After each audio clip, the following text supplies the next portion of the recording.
গুনাহগার, আল্লাহ আমাকে ক্ষমা করো। কিন্তু একটা হাওয়ালা বলি আপনাদেরকে, জেলখানায় যখন মনটা বেশি খারাপ হয়ে যেত না, খুব খারাপ লাগতো, মা আম্মার কথা মনে হইতো, হ্যাঁ, বাস্তি বাইস্তার কথা, হ্যাঁ, বাড়ির কথা মনে হইতো, ওই যে খেলার সাথীদের কথা, বাড়িতে ঘুরতাম ওগুলোর কথা মনে হইতো, তখন পেরেশানি লাগতো, খুব খারাপ। সবাই তো, আমরা তো মানুষ, ফেরেশতা না। খারাপ লাগতো, তখন কোরআন তিলাওয়াত করলে আলহামদুলিল্লাহ আমার মনটা ভালো হয়ে যেত। সমাধান চাও যদি জীবনে মরণে, খুঁজে নাও ফিরে চাও চোখ রাখো কোরআনে। যখন পৃথিবীতে একটা কম্পন তৈরি হবে, কি তৈরি হবে? একটা কম্পন, ভয়াবহ কম্পন। এই যে কয়েকদিন আগে একটা কম্পন হয়েছিল, মনে আছে? 8 জন মারা গেছিল, নরসিংদীতে উৎপত্তি হয়েছিল, কি ভয়ঙ্কর অবস্থা, মনে আছে? আচ্ছা, এই কম্পন যদি আরো তীব্র মাত্রা ধারণ করে, গাছপালা নড়তে থাকে, ভবন নড়তে থাকে, সব যদি গুড়া হইয়া উইয়া আমাদের মাথার উপরে পড়ে, কি ভয়ঙ্কর হবে সেই পরিস্থিতি।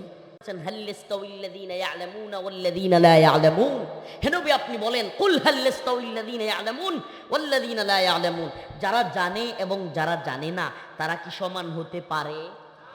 বলেন, যারা কোরআন পড়তে জানে এবং যারা জানে না তারা কি সমান হইতে পারে? খায়রুকুম মান তাআল্লামাল কুরআনা ওয়া আল্লামা। আমার রাসূল বলেছেন হাদিসের মধ্যে, যেই ব্যক্তি কোরআন শিখে এবং শিক্ষা দেয় সেই ব্যক্তি হলো উত্তম। সুবহানাল্লাহ। তাইলে যে কোরআন শিখে সে কি উত্তম? সে কি? আমরা সবাই কোরআন শিখবো তো ইনশাআল্লাহ? লিল্লাহি তাকবীর। আল্লাহ আমাদের সবাইকে কোরআন শেখার তৌফিক দান করো। আরো জোরে বলেন আমিন। সমাধান চাও যদি জীবনে মরণে, ফিরে যাও খুঁজে নাও চোখ রাখো কোরআনে। সুবহানাল্লাহ। কোরআনে চোখ রাখেন, সমাধান পাবেন। আমি সুবহানাল্লাহ, আমি তো গুনাহগার, আল্লাহ আমাকে ক্ষমা করো। কিন্তু একটা হাওয়ালা বলি আপনাদেরকে, জেলখানায় যখন মনটা বেশি খারাপ হয়ে যেত না, খুব খারাপ লাগতো, মা আম্মার কথা মনে হইতো, হ্যাঁ, বাস্তি বাইস্তার কথা, হ্যাঁ, বাড়ির কথা মনে হইতো, ওই যে খেলার সাথীদের কথা, বাড়িতে ঘুরতাম ওগুলোর কথা মনে হইতো, তখন পেরেশানি লাগতো, খুব খারাপ। সবাই তো, আমরা তো মানুষ, ফেরেশতা না। খারাপ লাগতো, তখন কোরআন তিলাওয়াত করলে আলহামদুলিল্লাহ আমার মনটা ভালো হয়ে যেত। সমাধান চাও যদি জীবনে মরণে, খুঁজে নাও ফিরে চাও চোখ রাখো কোরআনে, তবেই পাবে সুখ শান্তির ঠিকানা, তবেই পাবে সুখ শান্তির ঠিকানা, যদি মেনে নাও তুমি মনে প্রাণে। সমাধান সমাধান চাও যদি জীবনে মরণে, খুঁজে নাও ফিরে যাও চোখ রাখো কোরআনে। ঘরে বলো কিবা রাষ্ট্রে বলো, ঘরে বলো কিবা রাষ্ট্রে বলো, অশান্তি দূর করে শান্তি আনে। সমাধান সমাধান চাও যদি জীবনে মরণে, খুঁজে নাও ফিরে যাও চোখ রাখো কোরআনে। সুবহানাল্লাহ। একমাত্র কোরআনের দিকে ফিরে আসলেই মুসলিম উম্মার শান্তি, মুক্তি, কামিয়াবি একমাত্র এক পথে। কোন পথে? বলেন কোন পথে? কোরআনের পথে। অন্য কোন তন্ত্র মন্ত্রের পথে, জাহালাতের পথে, তাগুতি পথে পৃথিবীতে শান্তি, মুক্তি, কামিয়াবি আসবে না। চ্যালেঞ্জ করে বলতে পারি, লিখে রাখেন, একমাত্র আল্লাহর দ্বীন আল্লাহর জমিনে যদি বাস্তবায়ন হয়, কোরআন সুন্নাহ অনুযায়ী ইসলামী শরিয়া যদি বাস্তবায়ন হয়, তাহলেই একমাত্র পৃথিবীতে শান্তি, মুক্তি, কামিয়াবি আসবে। আল্লাহ আমাদের সবাইকে বোঝার তৌফিক দান করুক। প্রিয় হাজিরিন, মনে আছে আব্দুল্লাহ ইবনে আমর একটা হাদিস বলতেছিলাম যে রাসূলুল্লাহ সাল্লাল্লাহু আলাইহি ওয়াসাল্লামের কাছে এক লোক আসছে, ইয়া রাসূলুল্লাহ আমার একটু কোরআন পাঠ শিখায়া দেন। আল্লাহ রাসূল বলেন আলিফ লাম রা, এই আয়াত থেকে এই সূরাগুলো থেকে শুরু করো। বললেন ইয়া রাসূলুল্লাহ আমার তো ঠোঁট ভারী হয়ে গেছে, কেমনে? আল্লাহ রাসূল বললেন তাইলে ইসাব্বিহু লিল্লাহ, ইসাব্বিহু, এই আয়াতগুলো দিয়া, ইসাব্বিহু শব্দ দিয়া যে সূরাগুলো, ওই সূরাগুলো থেকে পড়া শুরু করো।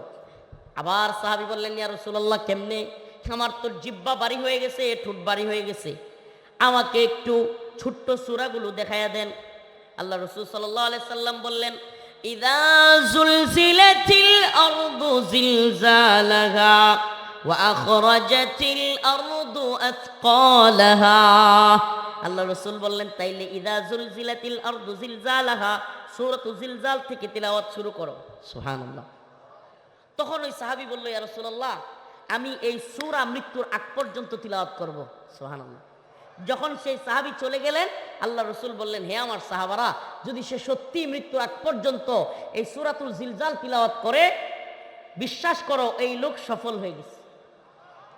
সুবহানাল্লাহ বলবেন না? সূরাতুল জিলজাল যে ব্যক্তি তিলাওয়াত করবে সেই ব্যক্তি সফল। আসলে সূরাতুল জিলজালের মধ্যে আল্লাহ পাক কিয়ামতের আলোচনা করেছেন। কিসের আলোচনা? কিসের আলোচনা? কিয়ামতের আলোচনা। সংক্ষিপ্ত সময়, সংক্ষিপ্ত, আরো দূরে যেতে হবে। আপনাদের এখানে এসেছি এলাকায়, 2 জায়গায় প্রোগ্রাম নিয়েছি, একটা এখানে আর একটা চাটমোহর।